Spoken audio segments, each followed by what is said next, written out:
Hey, welcome back, A.N.D family. It is your girl, T to the A to the S to the H to the A to the G. Tasha G coming at you doing me as God has created me to be. What's a guan? How you do? It's been a little while.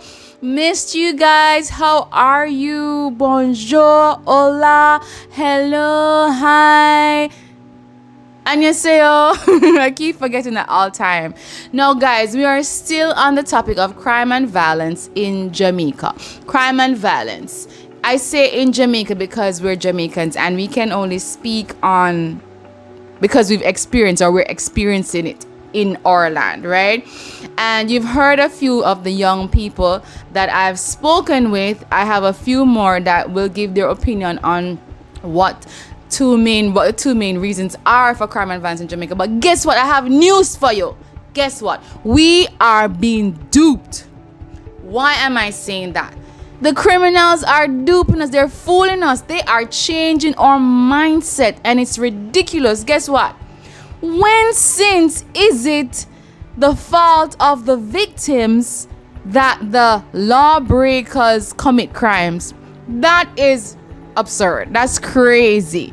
I mean, you hear on the street, you hear people saying, but you know here saying enough a walk with your phone out, or you know here saying must dress a certain way because the sexual predators them out there, or I mean it's my phone. I worked hard for it. Why can't I have it out on the road if I want to? I bought it with my money, my hard earning money. Why do I have to hide it? Because I am afraid that someone is going to steal it. So you see, they're playing with our minds. They are causing us to change our mindset, which is wrong.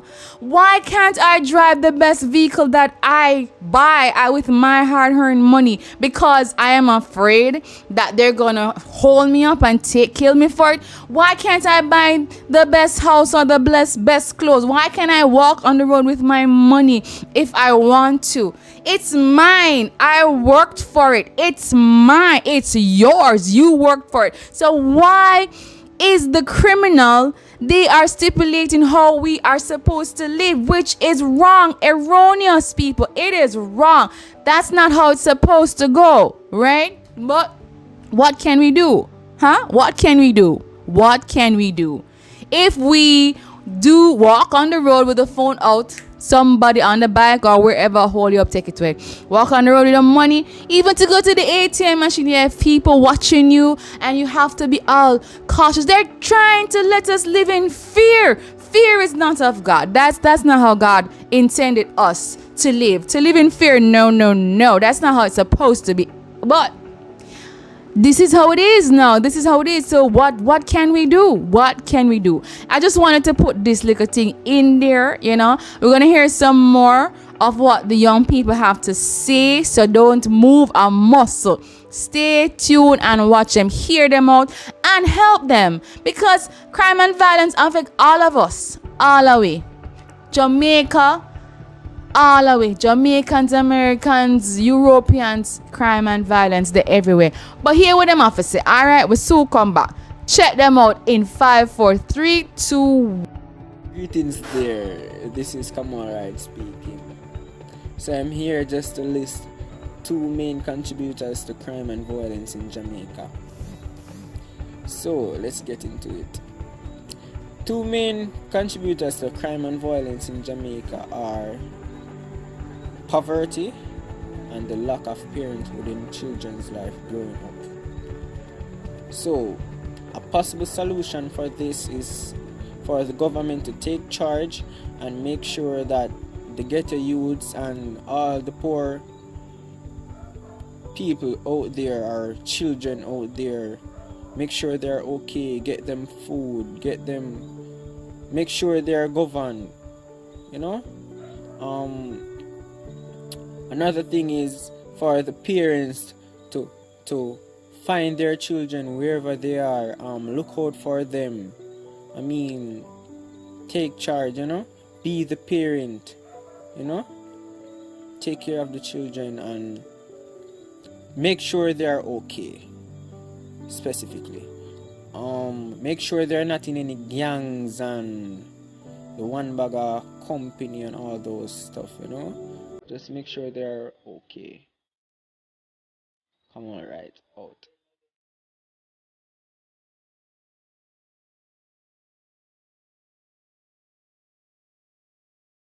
My name is Amanda Marshall, and two things that leads towards crime and violence is one, peer pressure.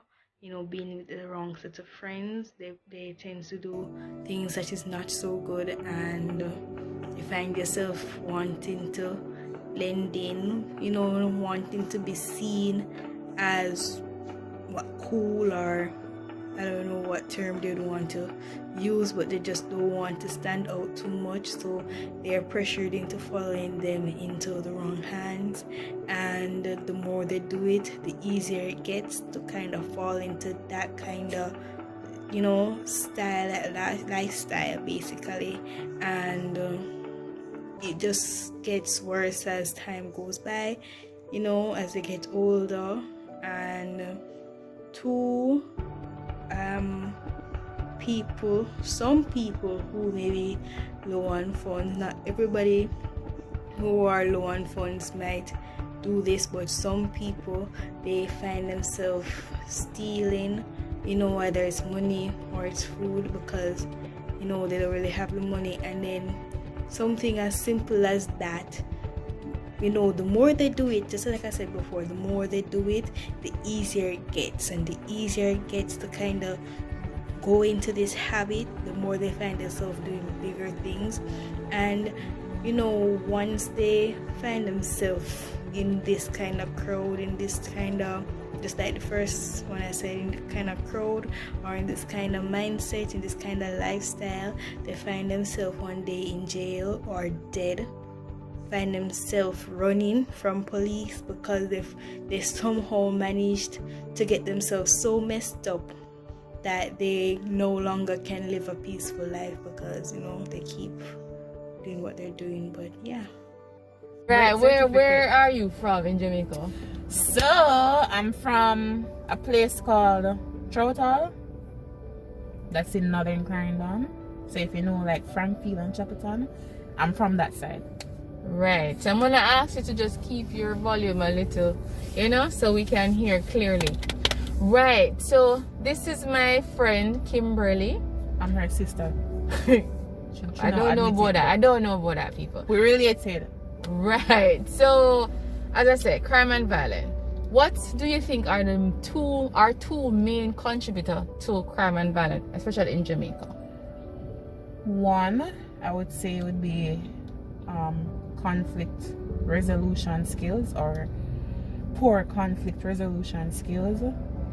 For some reason, our people are aggressive and we're quick to action, we're quick to violence, we're quick to violence, and right. We're quick to draw something and lick down somebody, instead of talking through the problem and finding amicable solutions.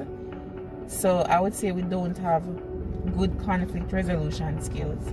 So when you say our people, do you mean Jamaican people particularly? I can't speak for other territories. Okay, so poor conflict resolution skills. Yes, that would be one. Yeah. The second one, I would say,